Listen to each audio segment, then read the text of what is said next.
시청자 여러분께 문안 인사드립니다. 제네박당 훈장 현월입니다. 춥습니다. 차가 아까 뜨거웠는데 벌써 또 식은 것 같아요.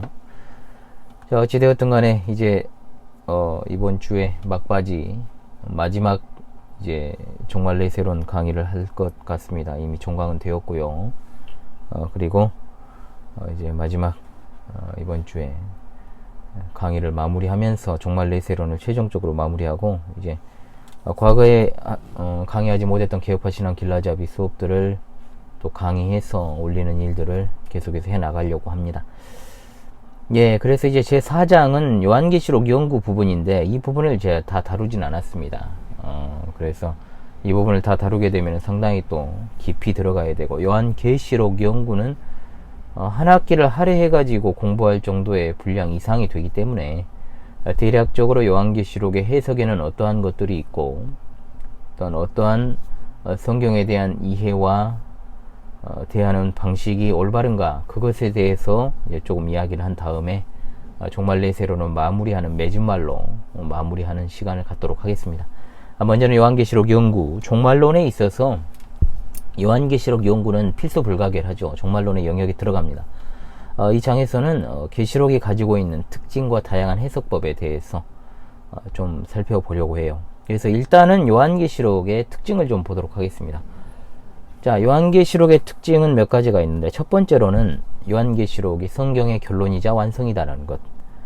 창세기가 처음 창조된 아담이 하나님께 반역해서 에덴의 축복을 상실해버린 사실을 다루고 있다면, 요한계시록은 하나님 말씀에 죽기까지 순종하여 또한 죽으신 예수 그리스도에 의하여 회복될 에덴, 이것에 대해서 다루는 것이 요한계시록이죠.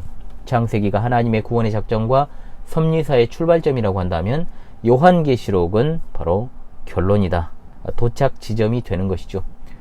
그리고 두 번째, 요한계시록의 내용적인 측면에 있어서 내용은 복음서와 서신서와 동일합니다. 요한계시록은 기본적으로 1세기 소아시아 지역에 있던 7교회에 보내어진 복음 서신입니다. 따라서 복음서나 서신서와 같이 요한계시록도 예수 그리스도를 중심으로 한 은혜의 복음과 사도들의 서신에 기록된 복음과 일치된 해석을 해야 하는 것이 정상이죠. 그리고 세 번째입니다. 요한계시록은 애언의 말씀입니다. 1장 1절의 계시, 그리고 1장 4절의 서신, 동시에 1장 3절과 22장 10절에 나온 것처럼 애언의 말씀이죠. 그런데 어떤 애언일까요? 바로 그리스도의 재림과 종말에 관한 애언입니다.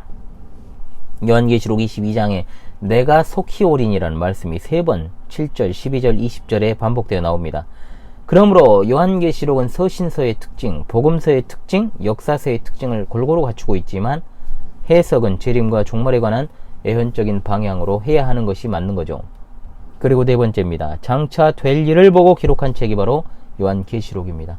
1장 1절에도 반드시 속히 일어날 일이라 그랬고, 19절에는 장차 될 일이요, 4장 1절에는 이후에 마땅히 일어날 일이라 하였으며, 22장 6절에는 반드시 속히 되어질 일이라고 4차례나 강조하고 있는 것은, 될 일이라는 이 말씀은 상징의 표현을 통해서 이것들이 실제로 일어날 일들이라는 것을 확증하는 말씀입니다.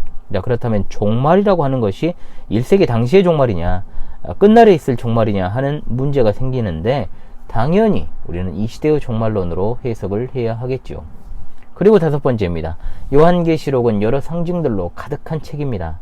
상징에 대한 해석은 문자주의와는 반대가 되는 개념인데, 예를 들어서 요한계시록에 나오는 용이 있지 않습니까? 용을 진짜 용으로 보는 사람이 어디 있습니까? 그렇죠? 진짜 용이 아니라 사탄을 나타내는 말입니다. 또한 요한계시록 13장에 등장하는 두 짐승, 자, 이 두 짐승은 진짜 짐승이 아니라 사탄에게 동역하는 정치 및 종교 지도자와 세력들을 가리키는 말이죠. 물론 문자적인 해석을 완전히 배제해버리면 이제 풍요적 해석으로 모든 것이 채워져 버리겠죠. 계시록 해석이 어려운 점이 바로 여기에 있습니다. 문자적인 해석과 또한 그 모든 것들도 문맥과 성경 전체의 상황을 고려해 가지고 반드시 바르게 해석이 되어야 문자적 해석도 빛을 발하게 되는 겁니다. 그리고 여섯 번째, 요한계시록은 묵시문학이 아닙니다. 이것저것 따질 필요가 없이 하나님의 말씀은 결코 문학의 한 장르라고 볼 수가 없고, 또 그저 하나님의 계시 진리일 뿐입니다. 묵시문학이 뭐냐면 주전 200년에서 주 100년까지 40여 개의 작품으로 전해 내려오는 문학의 한 장르를 가리키는 말입니다. 요한계시록이 이러한 묵시문학의 성격을 가지고 있다라는 식으로 이제 생각을 해요.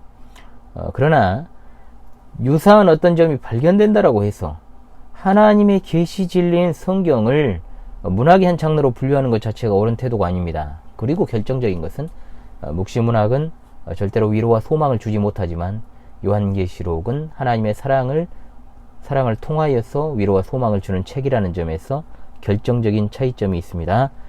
그러므로 우리가 요한계시록은 실명을 사용하고 있다는 것, 상징의 다양성과 통일성이 그대로 이제 나타나고 있다는 점, 그리고 환상에 대한 의미 부여가 다르고 희망과 소망을 주는 책이기 때문에 묵시문학으로 분류할 수 없다라고 말씀을 드리겠습니다. 그리고 일곱 번째로 요한계시록은 성경 전체를 배경으로 한다는 것을 기억합시다. 요한계시록은 구약 39권 중에 26권을 인용합니다. 그리고 총 404절이 있는데 그 가운데 278절이 구약을 직접 인용하는 내용들로 구성되어 있습니다. 또한 구약의 유사 표현 348회 중에 약 95회는 반복적으로 사용되고 있고 또 약 250회는 정확한 유사 표현을 사용합니다. 특히 1장에서 5장까지 무려 85차례나 구약을 인용하는 것을 볼 때 개혁파의 성경 해석 원리인 성경을 해석하는 것에 따라 요한계시록을 해석하는 것이 매우 중요하겠습니다. 물론 이 방식은 모든 성경 해석에 뒤따르는 방식이기도 하죠. 여기에 인간의 사변은 필요가 없습니다. 자, 따라서 이제 우리가 그 다음으로 살펴볼 내용은 요한계시록의 해석법에 관한 내용인데, 자, 해석법까지 다 해버리면 또 시간이 상당히 경과가 될 것 같아요. 그래서 해석법은 이어지는 시간에서 다루도록 그렇게 하겠습니다. 어디 보자. 차가 또 거의 또 식어갑니다. 이런 좀 리필을 좀 해야 될 것 같은 생각이 들고 있습니다. 루이보스 보리차가 있더라고요. 보리차는 보리차인데 품격을 달리하는 보리차가 되겠습니다. 예, 여러분 이번 시간도 수고하셨고 마지막까지 최선을 다해서 공부하는 것이 바로 우리 주님 오시는 것을 잘 대비하는 성도의 자세인 줄로 믿습니다. 수고하셨습니다.